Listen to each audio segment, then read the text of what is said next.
नमस्ते, मेरो नाम डाक्टर कुमकुम झा हो। म नर्विक हस्पिटलको स्त्री तथा प्रसुति रोग विशेषज्ञ डिपार्टमेन्टमा कार्यरत छु। आज हाम्रो टपिक चाहिँ कुरा गर्न खोजेको मेन टपिक चाहिँ मेन्स्ट्रुएसनको बारेमा हो। मेन्स्ट्रुएसन र मेन्स्ट्रुअल हाइजिनको बारेमा हो। र मेन्स्ट्रुएसनमा प्रयोग गर्ने सामग्रीहरू के हामी त्यसमा प्रयोग गर्न सक्छौँ मेन्स्ट्रुएसनको समयमा, त्यसको बारेमा हामी कुरा गर्छौँ। मेन्स्ट्रुएसन भनेको हरेक महिलाले आफ्नो लाइफको अराउन्ड 30 to 40 इयर्सको समयसम्म चाहिँ अनुभव गर्ने मन्थली साइकल हो, जुन हरेक महिनाले हरेक आफ्नो लाइफमा 30-40 वर्षमा चाहिँ अनुभव गर्छ यो महिनावारीको बारेमा।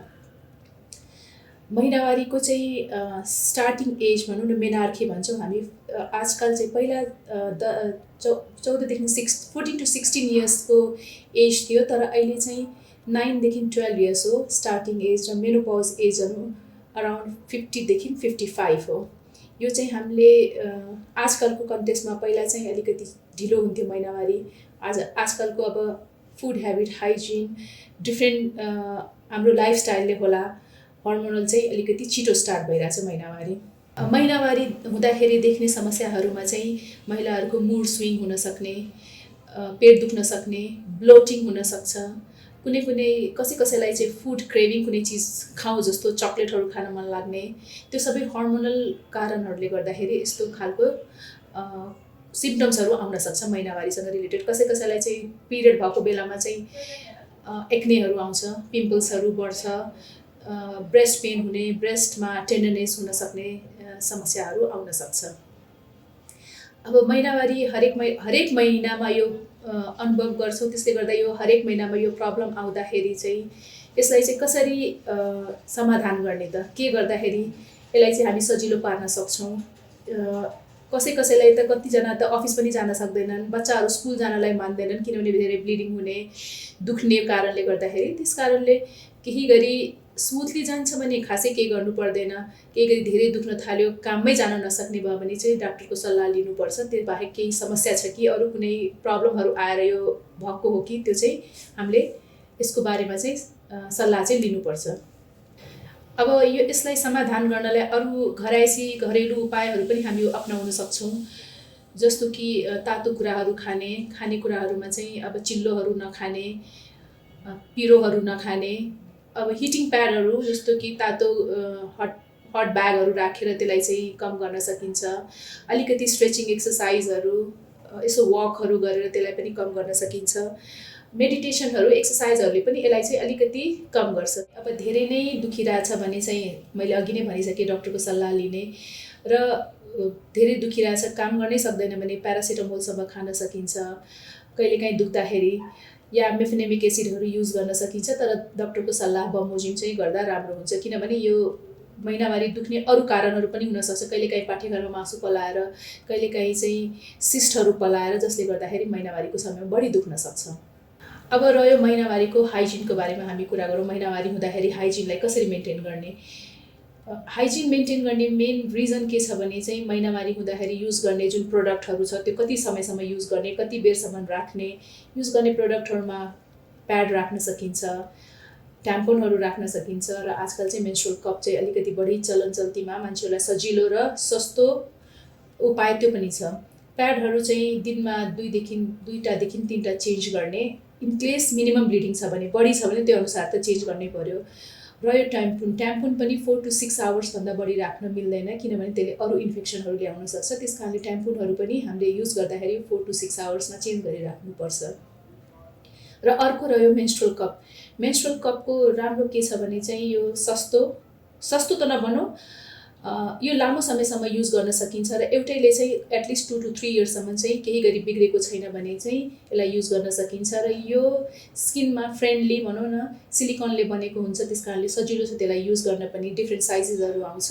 यसलाई पनि दिनमा 2 चोटि चाहिँ क्लिन गर्नुपर्छ।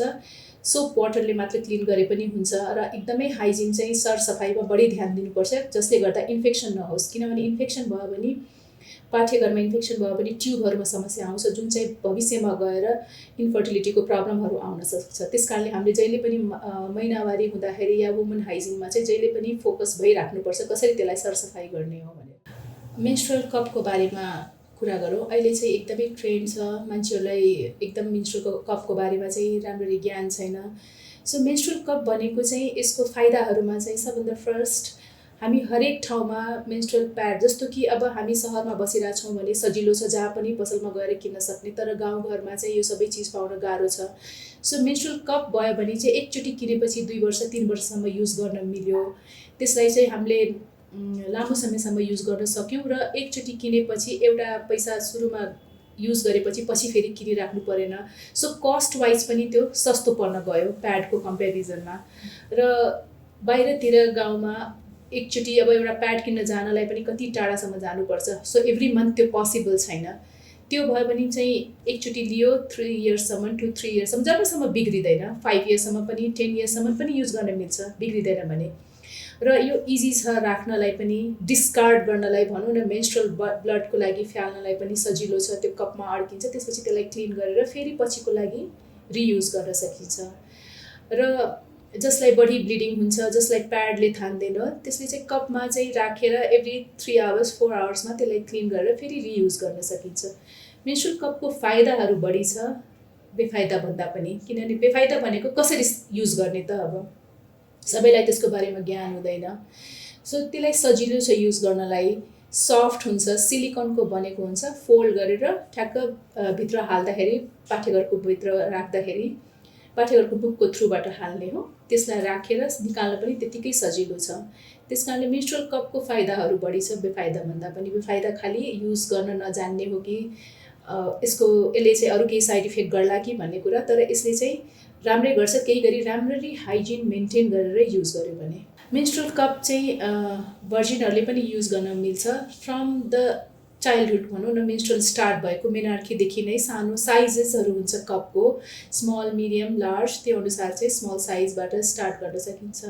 त्यो स्टार्ट गर्दाखेरि या राख्दाखेरि नजानेर, जान्ने त्यो तकनिक नभएर चाहिँ गाह्रो हुन सक्ला। इन्स्ट्रक्सन लेखेको हुन्छ र केही गरी बुझेन भने चिकित्सककोमा आएर सल्लाह लिएर कसरी युज गर्ने हो त्यो सिकेर जान सकिन्छ, जसले गर्दा उसलाई चाहिँ एकचोटि सिकेपछि सधैँलाई यसले काम गर्न सक्छ र यसले भर्जिनिटी पनि ब्रेक चाहिँ गर्दैन। महिनावारी हुँदाखेरि युजली ब्लिडिङ चाहिँ 50 ml जति हुनुपर्ने हो, 50 ml, 45 to 50 ml।